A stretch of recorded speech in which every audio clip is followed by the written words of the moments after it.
So first of all, I just want to thank everybody who's participated in this, both physically and virtually over the course of the day. Listening to that conversation about some of the learnings that came out of the regional events, I couldn't help but think about a couple things. And I know I'm just supposed to introduce Lori, but you give me a mic and you make me listen to somebody else for half an hour. I'm going to have a few things I just have to say. And one of them is there was a series of comments about this idea of do you try something and see if it works, or do you just run hard across the top? And my answer to that is you try a lot of things. I think generally speaking, one thing we've tried to do as an administration since the beginning was try a lot of things, and if we found things that work, try to do more of it. And the pandemic kind of got in the way of some of these initiatives, which makes me nuts.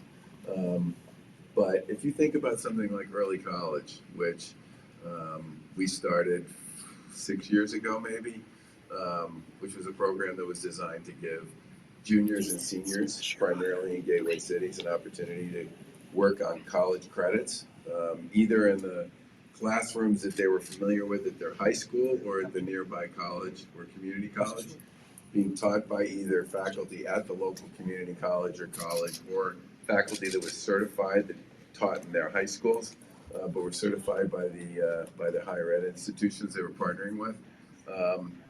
That program is now in about 50 of the 250 high schools in Massachusetts, and it's crushing it.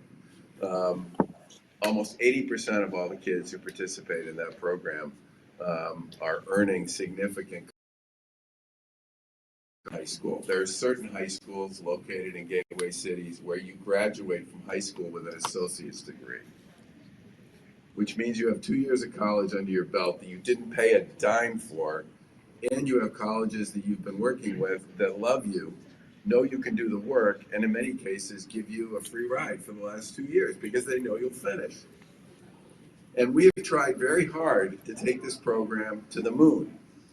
And the push on it, coming from the Lieutenant Governor and me, and from many of the participating schools that have been involved in it, has been pretty significant. But we're still only at 50. In my own opinion, this thing should be available in every high school in Massachusetts. And it has been a game changer, especially for kids in gateway cities and kids of color. And for many kids of color, the single biggest problem they have graduating from college is money and what I would call a support system, because many of them are usually first generation. And this program basically takes care of the front end of both of those. You graduate from high school with 2 years worth of college credits, and the price, especially if you've gotten to know the school that may choose to write your ticket for the next 2 years, money is not the issue. And you certainly by then know a number of the key programs, know a number of the key teachers. You've already put all of your sort of core coursework behind you, and it's a big, big winner. And, and it's been a big push to get it to move. Now, this year, the legislature looks like they're going to give us a pretty significant expansion. Like I said, 3 years ago, before the pandemic, we proposed it be in every high school in Massachusetts. But that's a good example of a program that works, and it works especially for the kids that we're most interested in seeing get the benefit out of that. Another one is the Career Technical Initiative, which also got kind of waylaid by the pandemic. But on that one, the goal was to basically create opportunities for kids who didn't get into a vo-tech school, but wanted to get robotics, computer science, engineering, health informatics, all of the programs that are available at the vo-tech school. This program makes it available at participating vo-tech schools as an after-school option for kids. And along with that, many of them also have night programs for people who are looking to switch careers. And in 2019, we literally had employers hovering over these schools, just waiting for these kids to finish their programs so they could hire them. And they were literally scooping up every single kid that came out of the program, in many cases, and giving them an opportunity to build a career, and in many cases, a career that came with support for furthering their education if that was something they wanted to do. The pandemic definitely stepped on a bunch of this stuff, and getting the flywheel going again is going to take a little while. But I would argue we already know about a whole number of programs and initiatives that work and have been proven to work, and have been proven to work serving many of the kids and young adults that were very much a part of the conversation we just heard there. And I really do hope as we move forward, it becomes a little less about prove it, which is what I feel like it's been about for the past 5 years, and more about, okay, it's been proven, let's do a lot more of it, and let's do it quickly. And with that, I'm now going to introduce you, Lori, because I just had to get that off my chest. Lori Leshin is, in fact, a rocket scientist, okay? She got her undergrad degree at Arizona State University, and she got a master's and a PhD at some small little school no one's ever heard of called Caltech. She has spent time working at NASA previously. She's going back. She worked at the Goddard Center at one point at NASA. She's going off to become, I think, the director of the Jet Propulsion Lab at NASA, whatever that is or whatever that means. I hope you do. But we have been blessed to have her for 8 years here in the Commonwealth. And she truly is, in many respects, a major player in a whole variety of STEM fields, and has proven that you can play a lot of different roles in this space and play them successfully and make an enormous difference on behalf of not just the fields that you're operating in, but the people who are looking to either get into them, understand them better, or leverage them in pursuit of knowledge and in pursuit of opportunities. You will be very much missed here, but you've been an awesome partner in so many ways. And by the way, the weather will be a hell of a lot nicer in Southern California than it is here. Lori Leshin.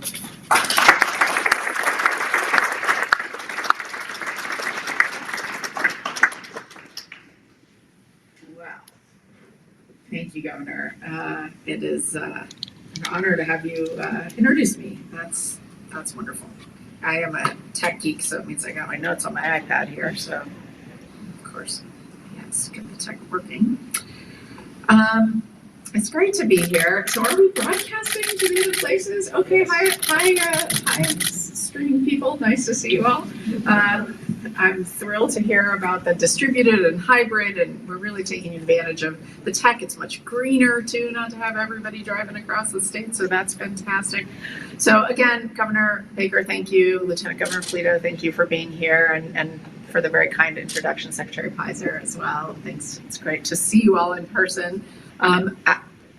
You all probably don't even know how committed to STEM our governor is. I have firsthand knowledge of this because I have witnessed it in action before the pandemic, in the before times. You remember this? So Governor Baker visited us at WPI because we were hosting a regional first robotics event. And so, of course, I was there, and he made some remarks, and we were hanging out, and then it just sort of turned into this thing where neither one of us wanted to leave, and the Swampscott team made it to the finals, and finally his staff literally, I think physically, had to drag him out of the place because he wanted to stay to see the finals. And so this is actually the reason, this is how you get the governor's cell phone number, is if you're gonna be there for the finals of the first robotics competition with the Swampscott team there. So I had to text him the results, which I did, and it was a spectacular. It was. I wasn't going to say that. We're very proud. There's no losers. And by the way, first, a great competition, intense environment, competitive environment, and yet it's the only sport where everyone can turn pro. So it's it's true. It's a fantastic one. So I've seen firsthand how much this governor loves STEM and loves to geek out. So we're here to talk about STEM. Why is that important? And I'm not going to give you, again, my expectation today is I'm not going to say anything any of you don't know, maybe a little bit of space geekery that you don't know, but we don't have to talk very much, I hope, in this crowd about why STEM is important. Of course, there are economic arguments about the future of our innovation economy, and frankly, just a little bit of Googling will show you that there is some pretty scary trends there. The U.S. has dropped out of the top 10 in Bloomberg's Innovation Index as of last year, dropped out of the top 10 nations, right? That's a pretty terrifying thing.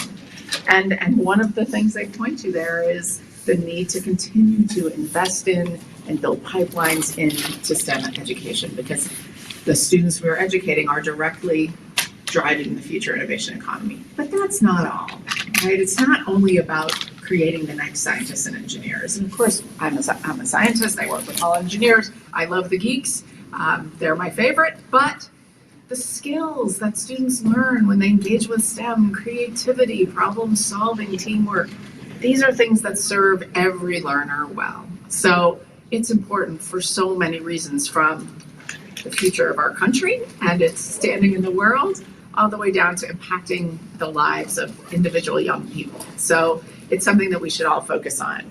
For me, I am standing here as someone, normally they talk me out of using slides today, but normally you would get to see sort of hideous pictures of me from 7th grade, like how to go from being a sort of nerdy middle school girl to being the first woman president of one of our nation's oldest technological universities, and soon to be the first woman director of NASA's Jet Propulsion Lab. How does something like that happen? I don't have anything special in my background. I didn't come from, a super geeky family. I didn't come from a super wealthy family. I didn't come from a family where this path was obvious. I did, however, come from a family where I had a mom who was a big old feminist who in the 70s used to go to National Organization for Women meetings and was trying to get the Equal Rights Amendment passed. And I remember her taking me with her as a little girl. I was probably 6 years old. We lived in Texas at the time, and she was meeting with all of these women, and they were all sort of standing on their chairs and making a lot of noise and marching, and I didn't understand any of it at the time. But now I understand that they were trying to kick down the doors so that girls like me could grow up to be women like me and could grow up to embrace whatever path was in front of us. And so I'm incredibly grateful for those women who came ahead and now take a lot of responsibility to be that next generation of women who comes ahead. So we'll come back to that one. I want to just say 3 things as I think about STEM and kind of what are the important ingredients going forward as we look at continuing to work to create that pipeline for the future. I think they're 3 fairly obvious things, but I'll use them to talk a little bit about my own path and context. So these are 3 ideas for us to consider as we're thinking about the future of STEM. And the first is to cultivate wonder. We could talk all we want about economic development and job growth and all this stuff, but STEM starts with wonder. It starts with inspiration. It starts with being amazed by the natural world, by the built world, by other people. There are all kinds of ways to inspire wonder. And for teachers, I think it's that spark, right? How do we create that spark and then recognize it when it's happening, and then fan that flame, cultivate it along. For me, it started pretty young. I was fascinated by the outdoors. I grew up in Arizona, so it's a very kind of outdoorsy state. And I remember, so we had moved from Texas to Arizona, and my dad took us to the Grand Canyon when I was maybe 8 years old. And I remember we went up to the edge of the Grand Canyon. If you've been to the Grand Canyon, if you haven't been to the Grand Canyon, you must go. Now that people can go places again, you should go there. It's truly spectacular. Standing at the edge of the Grand Canyon, incredibly awe-inspiring. We turn around behind us, there's a sign that says, "Please do not take rocks from the Grand Canyon." It's a national park and stuff. You shouldn't. My dad says, "See, that's how the Grand Canyon formed. Everyone came, took a rock, and there you go." And I remember as an 8-year-old kid thinking, I don't think that's right. I don't believe that. I think that's not true. I was like already hypothesis testing, essentially, as an 8-year-old kid. but just absolutely riveted by the world around us. And then not long after that, as a 10-year-old girl, so many people in the space industry are inspired by it, or inspired by Apollo or Sputnik, if you go back a little further, but Apollo was the thing that inspired so many. I'm a little bit too young. I don't remember it. I was alive, but I don't remember it. The thing that got me was the first images from the surface of Mars sent back by the Viking landers, 1976.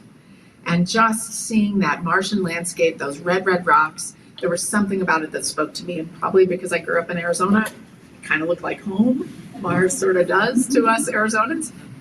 And I just remember wanting to reach out and touch those rocks, and just having been fascinated by what was out there, what's beyond. And the great thing about my new role, which in 2.5 weeks I'm moving to California to become the director of the Jet Propulsion Lab, which is a great organization of about 6,000 people that is designing, building, operating, doing science with about 50 different robotic space missions at any given time. And it's a pretty exciting time there right now. I won't spend a ton of time on this, but just have to brag on them a little bit, because it is a place that inspires people everywhere. And again, that first thing being that spark of inspiration, that cultivating of wonder. The work that we get to do every day at JPL just cultivates wonder everywhere, all over the world. Have people been following the Mars helicopter flying around on Mars? Just took an amazing picture actually just a couple of days ago. Just it's all over Twitter right now if you're Twitter people, of the back shell of the spacecraft that delivered the Perseverance rover and the Mars helicopter to Mars. It flew over, and now it has great images of the parachute and the back shell. It's just all in a bunch of pieces on the surface of Mars. Whoever would have thought that we would go fly a drone, basically a helicopter, on another planet? Incredibly inspiring. And then of course Perseverance, the rover that it came with, is driving around an amazing river delta on Mars, taking chalk-sized samples, drilling into rocks and getting little tubes of rock that it's keeping, which one of our big missions when I go to JPL will be to go retrieve those and bring them back to Earth. The first time we will have ever gone to Mars and come back. We've never done that. We've only gone on the one-way trip with our robots.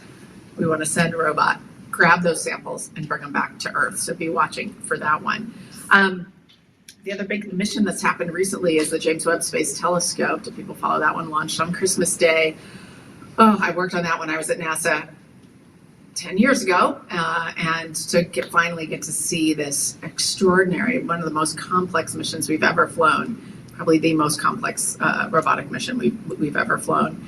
Now out 1 million miles from Earth and cooling down. So JPL has one of the instruments on that spacecraft. So it's a big telescope looking in the infrared, so longer wavelength light than our eyes can see, so that we can see things that are further away in our universe whose light has been shifted into the infrared. This camera and spectrometer is called the mid-infrared instrument. Very creative title because it's a mid-infrared camera.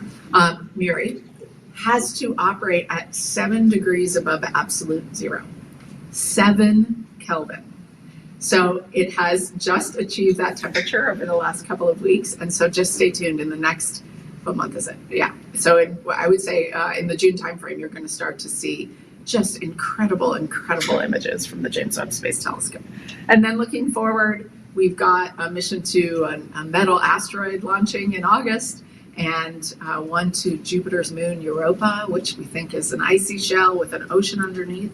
We're going to be going and doing multiple flybys, close flybys of Europa to understand, could that be a habitable environment? So talk about inspiration. It's going to just be an incredible decade ahead at JPL. And then the other thing we do there is Earth science missions. So we do astrophysics, we do planetary science, but we also look back at the Earth. So we'll have a mission launching in November called SWAT, which is going to look at surface water and understand how it is changing and moving on our planet. So again, find that spark. NASA's a great place to do it, but every kid probably has something different that's going to touch them.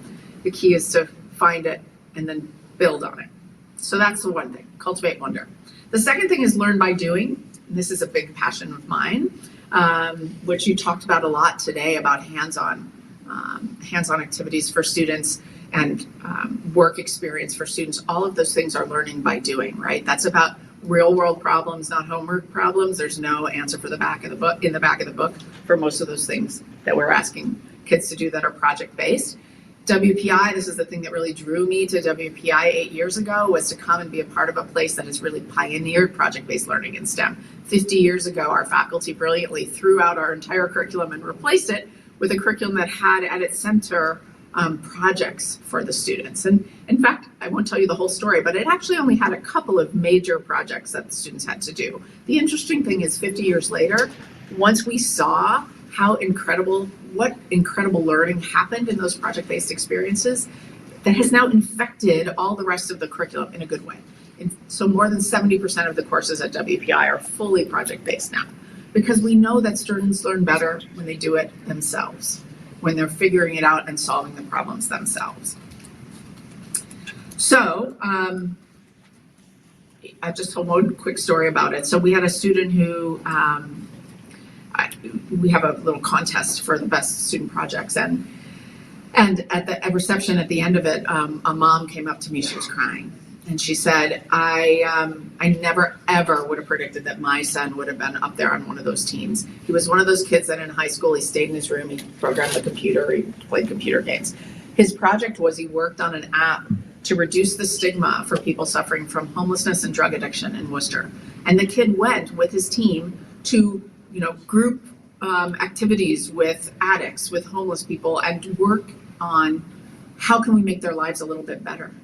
And she said it has dramatically changed him. It has brought him out of his shell. It has brought him into the world. It's helped him understand the impact of studying computer science. Now he knows it's not just about computer science. It's about what you can do to help people. So learn by doing. Last thing I'll say about this is the Donahue Institute was up here earlier. We worked with them just before I arrived at WPI on a study of our alumni, looking back at their project-based learning experiences at WPI, and asked them, of all of us, they gave them a long list of attributes and said, which ones were most important do you think that you got from doing project-based learning? And the number one thing they picked, 89% of them said, it made me take responsibility for my own learning. I feel like the angels sing, right? As educators, as a college president, if we can get students to take responsibility for their own learning, if they can understand nobody's going to do it for them, they have the capability and the responsibility to keep learning, because that's how you solve important problems. That's incredible. So learn by doing. And the third thing I'll say is kick down the door. And that's what so many of you here do. We can set up all of the great programs we want. We can have the best practices, and we need to do all those things. But for so many students, and this is especially true for students underrepresented in STEM, pointing the way isn't enough, lighting the way isn't enough. We need to kick down the door, take the hand and guide, right? We have to be more than mentors, we have to be sponsors. I have had this personal experience myself where a faculty member, when I was in college, I was interested, I had been fascinated by Mars pictures when I was 10 years old, but it never occurred to me you could actually have a job working in the space program. I found an opportunity for that in a summer internship, and cold called the only woman full professor in the sciences during my undergraduate. I cold called her and said, I'm interested in this, but I don't know anything about it, and can you help me? And I'll never forget this picture of her in my head, physically dropping what she was working on and saying, please come in, let's talk, let me help you. And she did. And I got the internship, and the rest, as they say, is history. But that's the secret sauce, right? She could have said, oh, sure, come back later, or that moment of courage that it took me to seek her out, but she was there, she was receptive, and she helped kick down that door. I think teachers, professors, administrators, companies, you can change the trajectory of young people's lives. And that's the joy of this work we do, this education work we do. We can change the trajectory if we continue to kick down the door.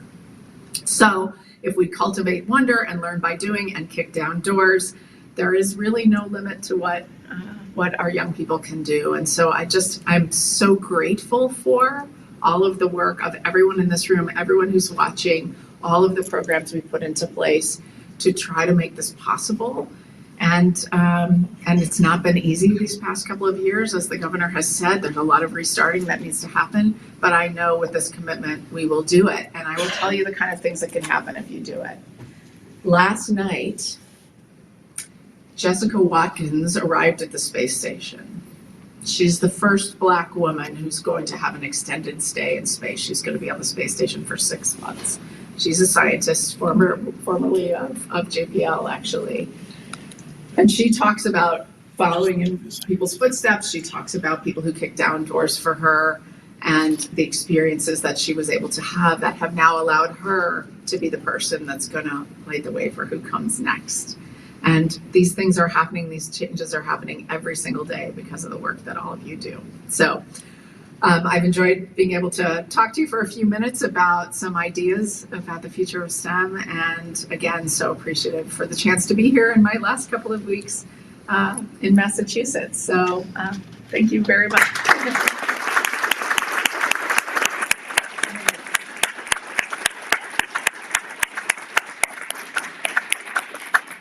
And so I also get the pleasure of introducing our wonderful Lieutenant Governor, who is really the shoulder behind the STEM education initiatives in the Commonwealth through the STEM, oh my God, I'm going to say something. The Advisory Council, thank you, the STEM Advisory Council.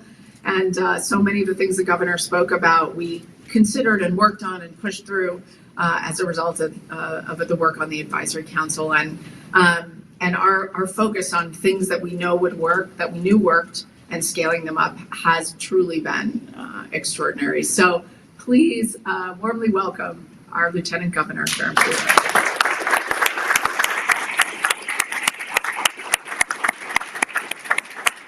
That was awesome. I loved all of that message. It's been an honor and a pleasure to work with you, Laurie, over the past now 7 but 8 years, having known you as you came in June of 2014 on our inaugural tour in January 2015. You were one of our first stops.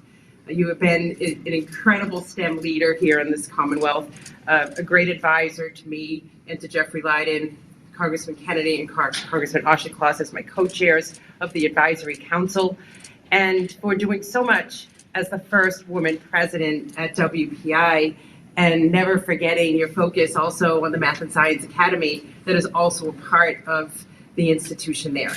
And why we will greatly miss you in your physical presence here in the Commonwealth and of course in Central Massachusetts, my home area. We will always be following at Laurie of Mars on Twitter and your amazing travels in the universe. So thank you for your contributions.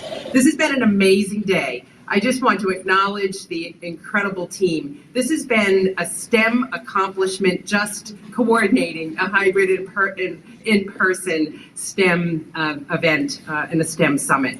Molly Burgoyne from my office, as well as Colleen Maloney, have done an extraordinary job. We had about 1,000 participants between the virtual events and the in-person events all across our Commonwealth. So we've managed to maximize the engagement and the connectivity all across our state. You heard the 5 regions present what they learned and heard this morning. You saw some common themes, you saw some unique themes, and we clearly have a collection of information that we can take back literally to the office and then take further next steps from here. Without going into too much detail on the why, I think we all understand why STEM education is critical. STEM education is workforce development. STEM education is opportunity. STEM education is DEI. And it will help us solve not only the jobs and the economic expansion challenges that we have in this Commonwealth and other places in this nation, but it will also help us bring more opportunity to places and into individual lives. And that's why it has been a great experience leading the STEM Council, but also coming up with themes that resonate. Seeing yourself in STEM is a real theme that we embrace fully in our education centers, both K through 12, community college, early college, and beyond. And we've also asked our employers to think about them as an extension of learning beyond the classroom. That learning has to continue into the workplace. And that's why the theme at the summit is to inspire a STEM start, asking every employer in this Commonwealth, small, medium, or large employer, to think about how you can use your own workforce to engage with students and educators in your community, for students to literally not only see themselves in a STEM subject, but see themselves in your workplace. And at a point in time when talent is of high demand, not only here in this Commonwealth, but across our nation, we need to not only create the talent, but we need to retain the talent here in Massachusetts. And the one key way to tether that student, to tether that graduate student from high school that can go into a credential program and directly into the workforce or into a further education opportunity, is to have a workplace experience that keeps them here. And that's why this call to action that I'm going to close out our STEM Summit with is about paid high school internships. When you tie something like that in with, especially early college, as the governor spoke about, you will engage students in high school that are already on these career paths into an industry sector that's part of our innovation economy, and then tie them into your workplace. And what we heard over and over again from employers is you gotta make it easier for us. We can understand the college student because they're a little older. The high school student's a different animal, and they're younger. And we have liability issues, paperwork issues. Just don't make it complicated for us. So we took the complication away. First of all, we have $4 million that we're deploying through our mass hire agencies all throughout our Commonwealth. These are the regional hiring agencies. And they are going to hire the student directly from the local school, working with connecting activities and working with our STEM regional networks. They will hire the student and they will pay the student to work with you in your workplace. All you need to do as an employer is to create the experience. That experience can be in person, it can be during the school year, it can be in the summer, it can be also virtual. And I venture to say that any employer that's trying to engage their employees with a mission around mentoring and inviting students to understand what skills they need to do their jobs. I was at Amazon Robotics today. It looks nothing like a manufacturing place of 20 years ago. This place is cool. This is where the robots that move around all the goods in the nation are being designed and made right here in Massachusetts. When kids see that, that's pretty exciting. So the call to action is every employer in this Commonwealth could do their part to inspire your STEM start. It can be virtual job shadow day, it can be a virtual tour of your organization, or it could be an in-person experience. And our goal is to get to 10,000 paid high school internships this year and continue that trend annually, hopefully forever, well beyond the governor in my experience here as your governor, lieutenant governor. We're at about 7,700. We need to add 2,300 more. We're going to work with the Mass Cybersecurity Center. We're going to work with Mass Life Science Center, and we're going to work with all of you. So thank you for participating today. We've got a lot of work to do and a great foundation upon which to build. And let's go get those students into your workplaces. Congratulations.